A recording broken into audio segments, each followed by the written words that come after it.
우리가 2025년도를 준비하면서 우리의 심령과 우리의 삶에 리모델링이 일어나기를 간절히 바라는 마음으로 기도하고 있습니다. 리모델링이라고 하면 하나님께서 우리에게 원하시는 뜻대로 우리의 삶이 그동안 오랫동안 익숙해지고 우리의 삶에 너무 당연스러웠던 일들을 말씀으로 다시 세워보고 하나님께서 하실 은혜를 우리가 이 기간 동안에 집중해 기도해보고 결단해보자, 여기에 뜻이 있습니다. 그래서 우리를 통해 예수 그리스도를 통해 이 세상이 다시 보여지게 되고 다시 고백하게 되는 그런 은혜를 우리가 간절히 기도하면서 살펴보고 있습니다. 우리가 잘 알고 있다시피 마태복음은 신약과 구약의 넘어가는 페이지의 첫 번째 장이기도 합니다. 역사적으로 제일 처음에 쓰여진 것은 아니지만 성경이 이렇게 딱 꾸며지게 될 때 이 마태복음 말씀을 통해서 하나님 예수님께서 이 땅에 어떻게 태어나시고 그것이 유대의 전통에서나 뿐만 아니라 그분이 하셨던 일들을 하나하나 자세하게 이야기하고 있는데, 아마도 이것은 유대 사람들에게 굉장히 익숙한 방법으로 혹은 그런 용어들로 쓰여졌고, 그리고 예수님께서 하셨던 일들의 가장 중요한 뼈대들을, 물론 다른 마가복음이나 누가복음이나 요한복음도 그러하지만 그래도 제일 중요한 뼈대들이 이렇게 하나씩 하나씩 살펴보게 되는 아주 특별한 은혜가 있습니다. 우리가 계속 이렇게 따라서 읽다 보니 이 흐름도 굉장히 중요하겠다라고 싶은데요. 마태복음의 순서를 가만 살펴보면 세례를 받으신 후에 주님께서 요 세례 요한에게 세례를 받으시고 그 자리에서 너는 내 사랑하는 아들이다, 생각만 하고 상상만 해봐도 너무 아름답고 가슴 뛰는 그런 장면이지 않습니까? 우리에게도 주님께서 그러한 주님의 은혜와 마음을 누리게 하실 줄로 믿는데, 그런데 오늘 본문에서 주목하고 싶은 것은 그런 세례를 받고 성령께서 임하셔서 충만한 그 상태에서 그 성령께서 무엇을 하셨는가를 보니 성령의 이끌림에 이끌려서 광야로 가게 되셨다라는 사실에 우리가 깜짝 놀라게 됩니다. 세례를 중심으로 해서 예수님의 삶이 스스로 당신께서 하나님의 아들이심을 밝히시기 시작하거든요. 하나님 아버지시다. 이런 표현들이 유대인들에게는 굉장히 큰 언짢은 그런 원인이 되기도 하게 되는데, 그런데 아이러니하게도 세례를 받으시고 새롭게 결단하신 후에 이제 그렇게 삶이 완전히 변화되게 될 때에 성령께서 인도하신 것이 광야고, 그 광야는 시험을 의미하는 곳이었습니다. 그런 여러분, 이 사건의 나열만 봐도 우리가 우리 삶에서 참 비슷한 부분을 발견하게 되는데, 하나님께서 성령의 충만하심과 은혜를 충만하게 받았을 때에 어떤 것과 마주하게 되는 경우들이 많더라? 시험이 겪는, 어려움을 겪게 되는 일들이 많더라. 거꾸로 이것을 이렇게 적용해 볼 수도 있겠습니다. 우리가 어려움과 시험 가운데 있다고 생각한다면 이때가 성령께서 우리에게 중요한 길을 인도하시고 가늠하실 때라고도 거꾸로도 적용해 볼 수 있겠다, 이런 생각이 들었습니다.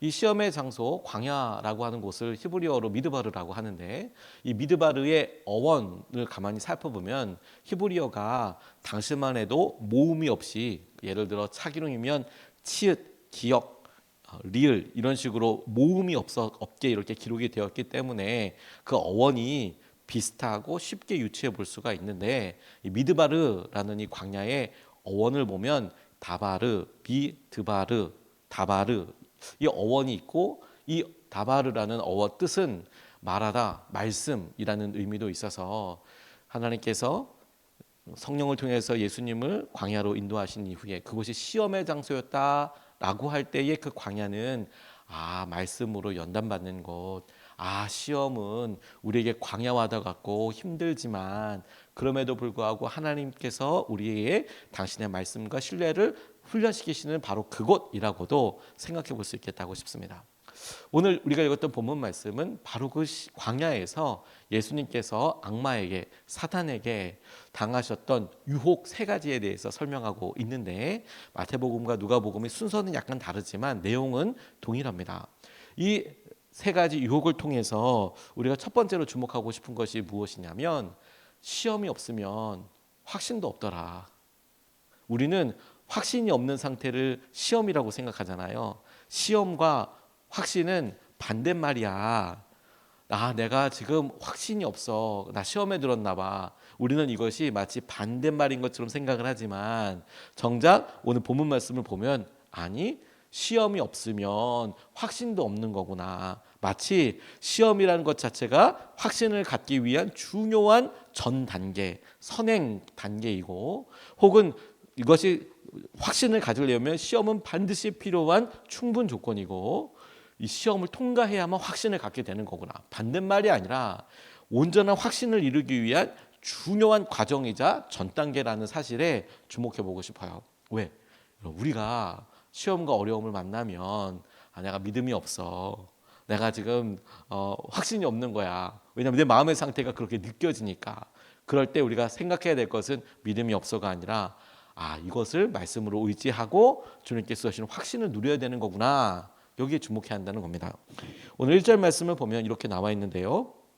그 즈음에 예수께서 성령에 이끌려 광야로 가셔서 악마에게 시험을 받으셨다. 이렇게 증거하고 있는데, 세례를 받으신 이후에 예수께서 성령에 이끌려서 갔다라고 이야기하고 있습니다. 성령께서 심심해서 그냥 인도하신 것이 아니라 분명한 목적이 있어서 예수님을 광야로 이끌어 가신 것을 우리가 믿는다면, 그 목적이 무엇이냐? 오늘 이 본문 말씀에 등장하는 대로 시험을 받게 하기 위해서. 그리고 예수님의 전체의 삶과 마태복음 전체에서 보면 이 광야에서 있었던 40일 동안이 어떤 의미가 있느냐, 이것을 자연스럽게 물어보게 되는데, 주님께서 어떠한 어려움과 환난 가운데서도 당신이 하나님의 아들이신 것을 세례 때 들려주셨던 것처럼, 너는 내 사랑하는 자고 내 기뻐하는 자다, 아들이라고 이야기했던 그 말씀을 흔들리지 않는 반석 위에 마음 안에 굳건히 의지하시고, 그분의 평생 삶을 온전히 확신과 은혜 가운데 살 수 있었던 중요한 전 단계더라. 시험은 옵션이 아니라 필수입니다. 시험은 옵션이 아니라 내가 선택할 수 있고, 내가 이 일을 위해서, 내가 이런 단계와 이런 사람이 되기 위해서 이런 걸 겪을 수도 있고 아닐 수도 있고 할 수 있는 옵션이 아니라 이건 반드시 필수 조건이다라는 것이죠. 함께 들어가 있는 패키지 내용 중에 중요한 부분입니다. 예수께서 이후에 보여주신 기사와 이적, 권위 있는 말씀은 모두 다 시간적으로 보면 이 시험을 통과하신 후에 하셨던 것임을 주목해 보게 돼요. 세례와 충만하심으로 성령께서 우리 가운데 기름 부어 주심으로만 어떤 완성이 되는 게 아니라 시험이 있었구나, 어려움의 과정이 있었구나, 주님과 함께 의지하고 그 뜻을 분별하는 과정이 있었구나. 여러분, 이거 놓치지 말아야 합니다. 우리는 우리의 삶이 변화되고 이끌림 받을 때 우리 가운데 확 임하는 성령의 기름 부으심과 성령 세례와도 같은 그런 은혜를 갈망하는 것은 너무 중요하고 필요하고 꼭 경험해 보기를 원하고 갈망해야 하지만, 근데 그게 완성은 아니에요. 하나님께서 우리에게 원하신 어떤 것을 누릴 때에 그 가운데는 당연히 필수 조건으로 시험도 있다, 이렇게 생각하고 의지하는 거예요. 다시 여러분, 확신의 반대는 시험이 아니라 시험이 있어야 확신을 갖게 된다는 거예요. 시험이 없으면 확신도 없어요. 자신을 향하여 쏟아지는 찬사, 환호가 있을 때에도, 십자가에 못 박혀 죽여야 한다는 그런 미움과 악의가 쏟아질 때에도 주님의 마음에 굳건할 수 있었던 것은 이 40일 동안에 있었던 여러 시험과 환난과 의미와 스스로 주님께서 어떤 생각과 어떤 삶의 과정을 그 40일 동안 겪었는지 다 알 수는 없죠, 우리가. 다만 그 40일 동안 줄이시고 금식하시면서 기도하셨다, 그리고 이 40일째에 악마에게, 사단에게 이런 유혹을 받으셨다, 시험을 받으셨다라고 이야기하는 것을 통해 우리도 연약한 육신이 있으니 짐작해 볼 수 있죠. 근데 중요한 것은 그런 과정들 때문에 오히려 주님께서는 완전히 다른, 마치 우리가 우리의 수준에서만 보면 삶이 리모델링 된 것처럼 완전히 다른 삶을 사시게 되셨더라. 담금질을 한 철이 더 강하다는 것은 모두가 다 알고 있는 그런 상식과도 같은 일이죠. 철을 막 두들기고, 그리고 이렇게 확 불에 지폈다가 다시 막 두들기고, 그리고 불에 넣었다가 또 막 두들기고, 이러다가 물에 확 넣어서 다시 두들기고, 다시 불에 넣었다가 또 하고, 또 물에 넣었다가 이런 거 두드렸다가 물에 넣었다가 불에 넣었다가 막 이렇게 하는 걸 담금질이라고 하는데, 강한 철을 만들기 위한 필수 조건이지 않겠습니까? 시험은 우리의 마음과 믿음의 확신과 하나님께서 우리 가운데 행하시는 것을 더 굳건히 세우시기 위한 놀라운 통로이고 반드시 필요한 과정이더라. 우리가 이것을 믿음의 눈으로 바라보면 좋겠습니다. 여러분, 우리 가운데 어려움의 일들과 의문거리들과 질문거리들은 없어져야 돼. 그래서 이거는 내가 믿음의 어떤 과정에 있어서 나쁜 거야 라고만 생각할 게 아니라, 아니구나, 이것은 당연한 것이고 이것을 넘어서는 과정이 더 중요한 거구나. 그렇게 따져보면 오늘 이 본문 말씀에 주님께서 어떻게 마음의 확신과 하나님을 향한 고백을 계속해서 하고 계신지가 우리에게 중요하다고 싶어요. 저는 세 가지 단어 혹은 세 가지 주제까지는 아니지만 세 가지 중요한 소재에 좀 주목하게 됐는데, 하나가 뭐냐면 시간, 그리고 말씀, 친밀감. 시간, 그리고 말씀, 그리고 친밀감. 오늘 본문 이후를 우리가 좀 부분 읽어보면, 먼저 2절서부터 4절까지 말씀을 보면, 예수께서 밤낮 40일을 금식하시니 시장하셨다.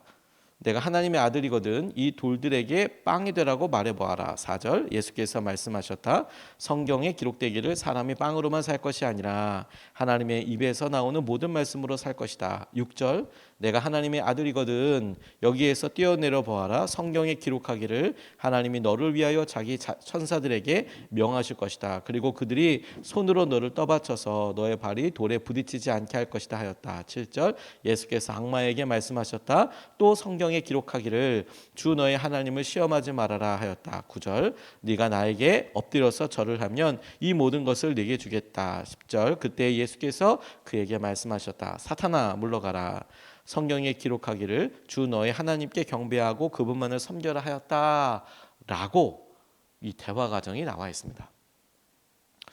저는 예수님께서 겪으셨던 이 40일을 생각해 보면서 사탄과 악마의 유혹이 이때만 있었을까? 이런 생각도 그냥 상상만 혼자 해보기도 했습니다. 왜냐하면 성경에 쓰여지지 않았으니까 함부로 어떻다 저떻다 이야기할 수는 없죠. 다만 제가 금식을 해보니까 처음에도 너무 힘들고 중간에 힘든 경우들도 있고, 그리고 마지막에는 진짜 힘든 경우들이 있더라고요.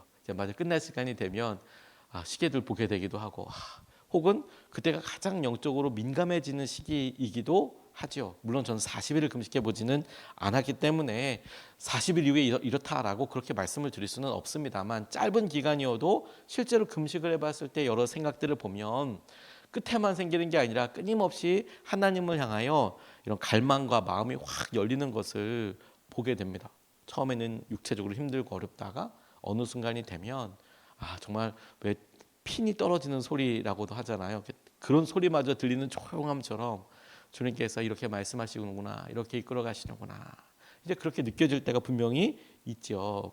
근데 이 말씀을 띄엄띄엄 읽어서 주님께서 10일째, 20일째, 30일째 어떤 생각을 하셨는지는 모르지만, 다만 마지막에 악마와 이야기한 내용들을 보면 악마가 크게 세 가지로 유혹하고 예수님께 이렇게 이야기를 걸어왔던 것을 주목하게 되는데, 근데 이 사건 자체를 보면 첫 번째로 40일이나 걸리셨다라는 거예요.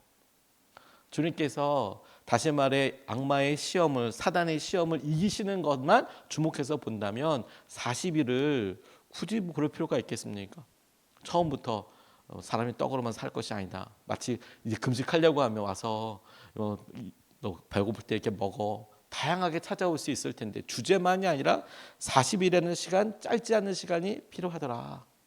그리고 이 40일은 죽음을 통과하는 시간만큼이나 중요하더라. 왜냐하면 우리가 우리의 몸을 의학적으로나 보면 40일을 금식하고 산다는 것은 사실 의학적으로는 설명이 불가능하죠. 사람이 10며칠을 굶으면 죽거든요, 의학적으로는.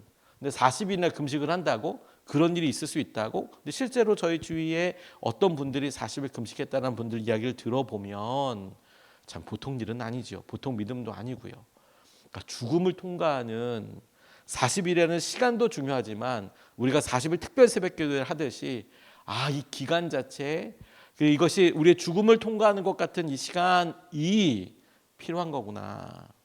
여러분, 저와 여러분들이 이 40일 특별 새벽 기도회를 진행하면서 예수님께서 시험을 완전히 이겨내셨듯이 우리의 마음의 기도 제목들과 하나님을 향한 갈망이 불일 듯 다시 일어나게 되시기를 주님의 이름으로 축복합니다.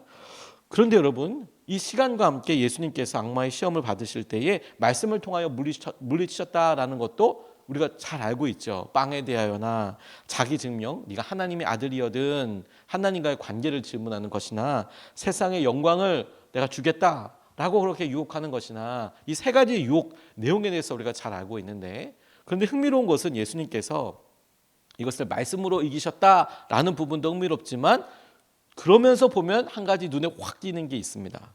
뭐냐? 예수님께서 자기 존재, 네가 하나님의 아들이여든 뛰어내려봐라 라고 이야기할 때에 악마도 말씀으로 유혹하고 있다는 거예요. 악마도. 그리고 여러분, 이것은 우리의 현실과 정말 많이, 우리의 실제와 많이 닮아 있어요.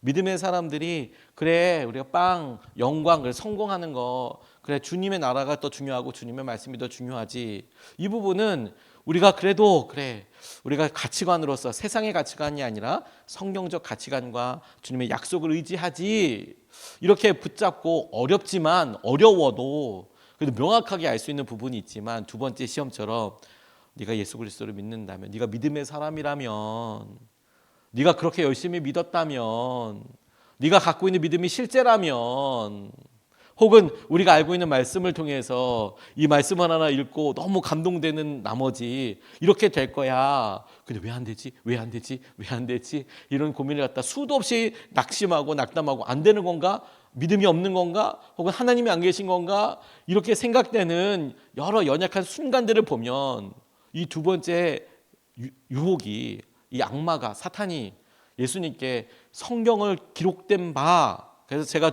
줄 쳐놓은 것도 기록된 바, 기록되었으니 라고 이야기한 줄 하나를 딱 쳐놨는데 받으신 프린트에 그 기록되었다고 말하는 것은 예수님이 아니라 사단이 얘기하고 있는 거거든요. 우리 마음속에도 여러분 계속 그런 생각이 들지 않습니까?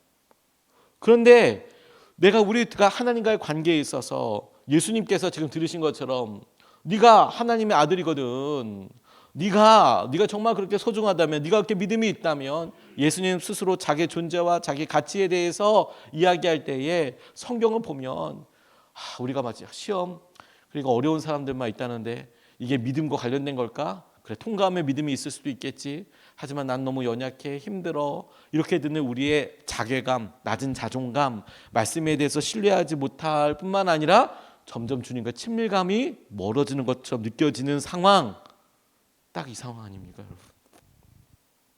저는 우리가 오랫동안 믿음 생활 해볼 때 말씀 자체가 안 믿어져서 하나님과 혹은 주님과 거리감을 느낀다기보다 오히려 이렇게 말씀 하나 붙잡고 해봤는데 실패했다고 느껴질 때, 응답되지 않는다고 생각할 때, 주님 도대체 우리를 회복하실 때는 언제입니까?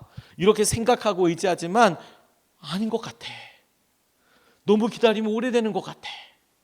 가난이 끝나지 않는 것 같아 라고 느껴질 때의 그 마음에서 우리가 상처받는 것이 뭐냐면 하나님과 우리와의 관계라는 거예요. 마치 네가 믿음의 사람이거든, 네가 하나님의 아들이거든 라고 이야기하는 것에, 그리고 말씀에, 믿음의 과정에 우리가 정통으로 시험받고 있는 부분이 있겠다라고 싶어요. 그런 의미에서 여러분, 주님께서 말씀하신 주 너의 하나님, 저는 이것이 우리에게 이렇게 질문하는 거라고 싶어요. 사단이 주님에게 네가 하나님의 아들이거든 이렇게 이야기할 때 주님은 뭐라고 말씀하시냐면 주 너의 하나님을 시험하지 말아라. 이것은 우리에게 이렇게 들려요. 주 나의 하나님, 나의 하나님. 그리고 이건 되게 중요하다고 싶어요.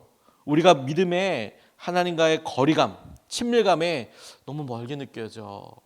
그때 우리가 붙잡아야 될 말씀을 붙잡는다면 나의 하나님, 나의 하나님, 이것에는 확신이 있는가? 다른 사람들의 평가나 거기에 목말라기보다 내가 주님께서 주시는 친밀감을 누리고 있는가?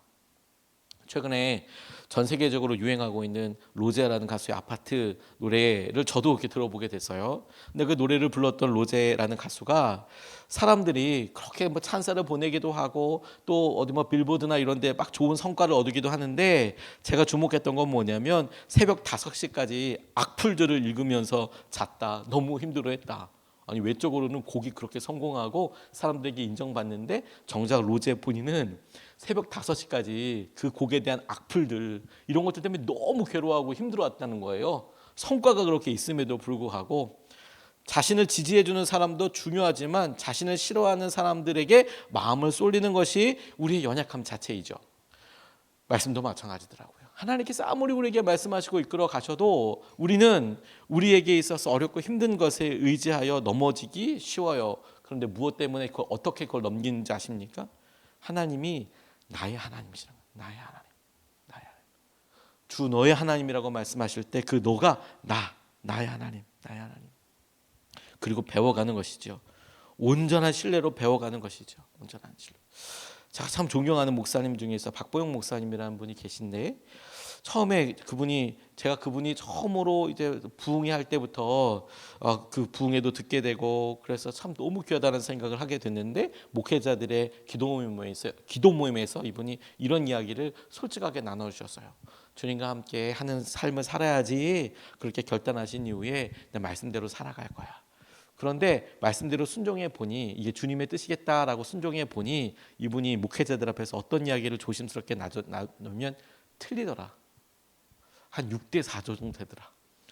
내가 이거 주님의 말씀인가 보다라고 순종했는데 근데 다 맞는 건 아니더라. 제가 그런 얘기를 듣고 되게 많이 놀랐어요. 근데 시간이 좀 지나고 나니까 이게 6대4로 남아있는 게 아니라 한 7대3이 되더라.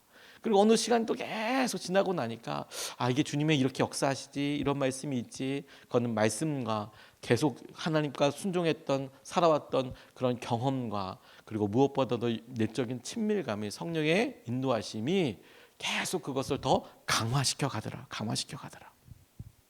여러분 우리의 삶을 저는 광야의 삶과 하나님께서 너무 중요하게 보여주신다고 싶어요. 우리 마음속에 염려와 어려움이 있어도 우리는 주님을 의지하고 바라보며 나아갑니다. 저는 이것이 우리에게 너무 중요하겠다고 싶어요. 오늘 두 가지 말씀을 같이 나눴습니다. 첫 번째, 시험이 없으면 확신도 없는 거구나. 시험 때문에 확신 없다고 믿음 없다고 생각할 게 아니라 확신을 갖기 위한 반드시 필요한 과정이구나. 두 번째, 그렇구나. 시간이 필요한 거고 우리에게 그래도 말씀을 붙잡고 그 말씀을 통해서 순종하는 친밀감이 우리에게 필요한 거구나. 이것을 붙잡고 우리가 두 번 나눠서 같이 기도하고 싶습니다. 첫 번째로 기도하고 싶은 것은 우리가 직면한 시험과 의문들은 우리 삶을 리모델링 하시는 필수 과정임을 믿습니다. 주님의 시선으로 이 모든 것을 보게 하여 주십시오. 주님의 시선으로 이 모든 것을 보게 하여 주십시오. 주님께서 우리 삶을 리모델링해 가시고 바꾸실 때 시험도 어려움도 염려도 주님을 바라보는 시선으로 주님께서 보고 계신 것을 우리가 보게 하여 주시고 우리가 살아가게 하여 주시옵소서. 우리가 첫 번째로 같이 함께 기도하시겠습니다.